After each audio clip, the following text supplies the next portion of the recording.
Xbox exclusives are available on PC. Sony classics are now streaming on PC. Now may be the time to abandon your consoles.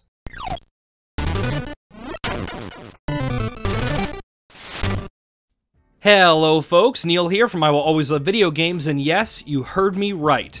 Now is the time to get into PC gaming. If not completely, then it's certainly time, if you've never gamed on PC before, to at the very least research and educate yourself on the pros and cons of PC gaming. Many Xbox One exclusives are either already on PC or are on their way, some of which are supposedly appearing in the near future on Steam. Sony has already started allowing PC gamers to stream PS1, 2, and 3 classics via their PS Now service. Both companies have vaguely hinted at the fact that this may well be the last true console generation. You can deny it all you want, but the signs all point towards a migration to PC gaming. Hell, I honestly believe Microsoft's upcoming Project Scorpio is actually a gaming PC or some sort of console/PC hybrid. I believe Microsoft will try to transition the Xbox brand into becoming a PC OS, storefront, or something else along those lines. And honestly, it's time to migrate, because today's consoles simply can't keep up. Look at the recent PS4 Pro announcement as proof. A decade ago, the Xbox 360 came along and people were floored at how advanced a console was compared to a PC. Now in 2016, the roles are most definitely reversed. In the past 10 years, PC gaming has become easier, more streamlined, and most importantly, more affordable. Gone are the days of multiple styles of plugins and cables. Nearly every PC you come across now is utilizing 95% of the same types of hardware. The learning curve is no longer steep.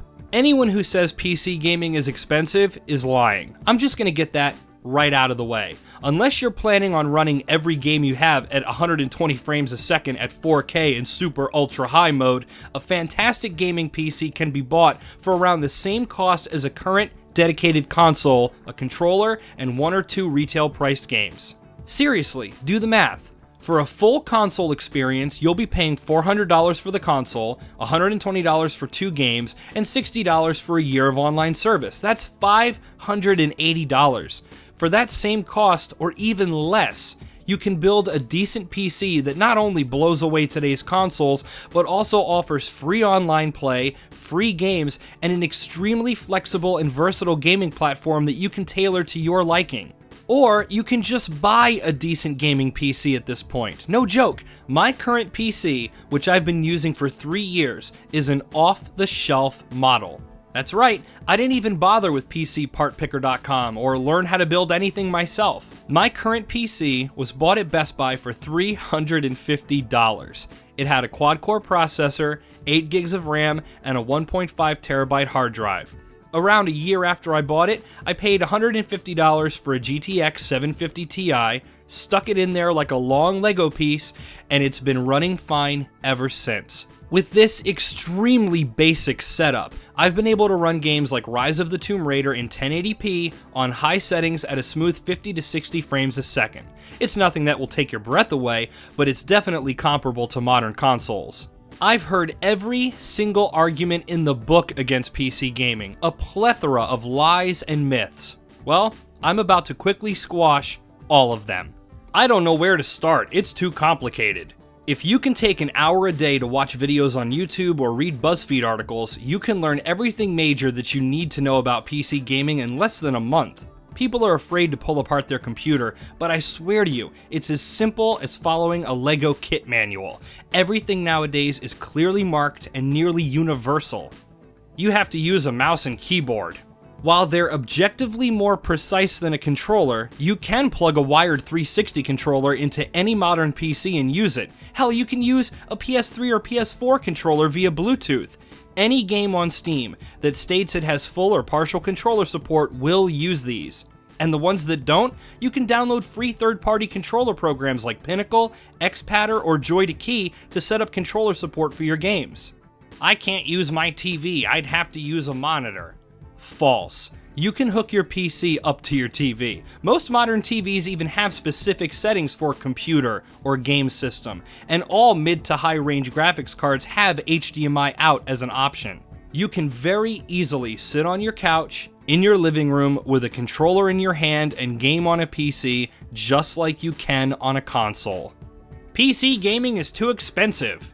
While the upfront costs may be a tad more depending on the type of rig you want, the costs get offset almost immediately thanks to cheaper prices on games. With sites like Humble Bundle, GOG, Kinguin, Greenman Gaming, and countless others, you can amass a great game library for a fraction of the cost of console gaming. I bought Rainbow Six Siege on launch day for $23 thanks to an NVIDIA code sold through Kinguin. And did I mention online play is free on PC? Consoles are more convenient, you can just put the disc in and play. This may have been true with the 6th console generation, but with the advent of downloadable patches, fixes, and DLC, this is no longer the case. When you buy a PS4 or Xbox One game today, chances are you'll be waiting on some patch to download before you can play your game. And if there is a game-breaking bug, with a console you'll be waiting for an official download from the developer to fix it, while on PC, the dedicated communities usually end up fixing it themselves in a fraction of that time. True story, I had a glitch in Saints Row the Third where I couldn't continue, so I went to the game's Steam community forums for help. Within 6 minutes I got a fix, and I didn't have any other issues with the game. You have to upgrade a PC every year. As stated earlier, this is false unless you really want your rig to be bleeding edge at all times. In 3 years, I have upgraded nothing, and as far as upkeep and maintenance, learn how to take apart and dust your PC every few months, don't download anything shady, and keep your drivers and updates up to date. If you do these things, you should have barely any issues. PC gaming is full of cheaters and hackers. Sorry, but this argument is true with console communities too. I can't tell you how many times I witnessed blatant cheating in Modern Warfare 3 on my Xbox 360. The major difference? PC gamers who run servers don't tolerate that shit. I've seen people permabanned from servers right before my eyes. And if a community doesn't care, there are a myriad of anti-cheat programs in place for most popular multiplayer games. I'm not saying multiplayer gaming on PC is full of people holding hands in a dewy field with a rainbow overhead. I'm just saying cheaters and hackers are everywhere. They're not exclusive to PC. Look, PC gaming isn't perfect. We get our faulty drivers and busted ports. It has its pros and cons. But so do consoles. And I'm by no means a PC elitist. I've got a PS4, Wii U, and Xbox 360 in my living room right now. But with more and more moves towards PC being made by both Sony and Microsoft, and with the costs of PC gaming becoming on par or even cheaper than the costs of consoles, I think you can agree with me that PC gaming at this time is at the very least something worth looking into for your gaming future.